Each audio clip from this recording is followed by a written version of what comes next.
नमस्कार दोस्तों, मैं हूं आपका दोस्त। और आज आप सुनने वाले हैं एक छोटी सी जबरदस्त कहानी जो आपके दिल को छू जाएगी। तो चलिए शुरू करते हैं। बूढ़ी माँ। गांव के एक छोटे से मकान के बाहर पुरानी नीम के पेड़ के नीचे एक बूढ़ी औरत बैठी थी। सफेद बालों की झुरमुट, चेहरे पर झुर्रियों की लकीरें और आंखों में एक गहरी थकान, लेकिन फिर भी उनमें ममता का सागर था। लोग उसे बूढ़ी माँ कहते थे। असल नाम कमला देवी था, पर अब गांव में कोई उसका नाम नहीं लेता था। सबके लिए वह बस बूढ़ी माँ ही थी, जैसे कोई पुरानी आदत जो अब जीवन का हिस्सा बन चुकी हो। उसका बेटा गोपाल और बहू सविता शहर में रहते थे। गोपाल सरकारी नौकरी में था, अच्छी कमाई थी, 2 बच्चे थे। गांव में माँ अकेली रह गई थी। पहले तो हर महीने फोन आता था, माँ आप कैसे हैं, दवा लेती है ना, अगले महीने जरूर आऊंगा। फिर वो अगला महीना कभी नहीं आया। बूढ़ी माँ के दिन अब एक जैसे बीतते थे। सुबह उठना, मंदिर में दिया जलाना, नीम के पेड़ के नीचे बैठना और शाम को अकेले रोटी सेंकना। कभी कभी पड़ोस की श्यामा काकी आ जाती तो थोड़ी बातों से मन बहल जाता। गांव के बच्चे जब स्कूल से लौटते तो वही बूढ़ी माँ उन्हें बुलाकर गुड़ देती। ले बेटा, पढ़ाई अच्छी करना, माँ बाप का नाम रोशन करना। उनके चेहरे पर खुशी की एक झलक देखकर बूढ़ी माँ का दिल भर आता।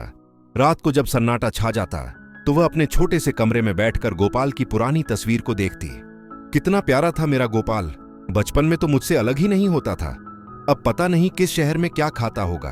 और आंसू बिना इजाजत के गालों पर लुढ़क जाते। वह अक्सर अपने पुराने दिनों को याद करती। जब गोपाल छोटा था, खेत में पानी भरने जाते समय वह उसे गोद में बांध कर ले जाती थी। बारिश में भीगते हुए दोनों हंसते थे। वो दिन अब बस यादों की गठरी बनकर रह गए थे। एक दिन गांव के डाकिये ने आकर कहा, माँ शहर से चिट्ठी आई है। बूढ़ी माँ ने कांपते हाथों से चिट्ठी ली।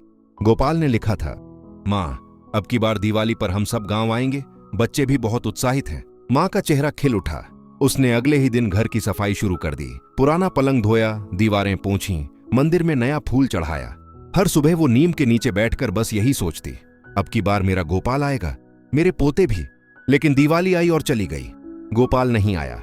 फोन पर सविता ने कहा, माँ गोपाल को ऑफिस में बहुत काम था, बच्चे की परीक्षा थी, अगली बार पक्के आएंगे। और बूढ़ी माँ ने हमेशा की तरह कहा, ठीक है बेटा, तुम खुश रहो। पर उस रात उसने चूल्हा नहीं जलाया, सिर्फ पानी पीकर लेट गई। दिन गुजरते गए, मौसम बदलते गए। कभी नीम के पेड़ से पत्तियां झड़ती, कभी नई कोंपलें निकल आती, पर बूढ़ी माँ की जिंदगी वहीं ठहरी रही। अब उसके कदम थोड़े धीमे हो गए थे, आंखें धुंधली हो चली थीं। फिर भी हर सुबह मंदिर में दिया जलाना वो नहीं भूलती थी। वो कहती, जब तक सांस है भगवान के नाम का दिया जलता रहेगा। एक दिन गांव के प्रधान के बेटे रमेश ने उसे देखा और बोला, माँ अकेली क्यों रहती हो, शहर चलो, बेटा तुम्हें रख लेगा। माँ मुस्कुरा दी, बेटे बुढ़ापे में जड़ों से दूर नहीं रहा जाता।